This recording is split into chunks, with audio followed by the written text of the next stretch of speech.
Nezuro VP Chiwenga havana kukokwa kumuchato weMagananda, havana kukokwa kumuchato, asi vanhu vese vanosimbisa Vision 2030 vari vanhu veZANU-PF.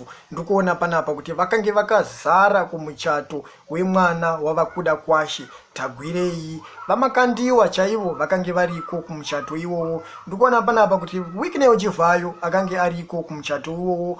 President Emmerson Dambudzo Mnangagwa vakange variko kumuchato uwowo, vaJacob Mudhenda vakange variko, amai Mebo Chinomona vakange variko, vaDaniel Garwe vakange variko, ana Passion Java vakange variko, ana Tungwarara vakange variko, ana Wicknell Chivayo vakange variko, ana Scott Sakanya vakange variko, ana George Kuva Matanga vakange variko. Munhu wese anosimbisa Vision 2030 kana kuti munhu wese ari kusimbisa zveterm extension yava Emmerson Dambudzo Mnangagwa akange ariko kumuchato wemwana wavakuda kwashe Tagwirei. Asi VP Chiwenga munhu ari kufamba ega kana kuti munhu ari kufamba nemacitizens enyika yeZimbabwe vari kuramba nezveVision 2030 havana kukokwa kumuchato wemwana wechigananda, havana kuenda kumuchato wemwana wavakuda kwashe Tagwirei. Ndo nyaya dzedzedze tinogara tichitaura kuti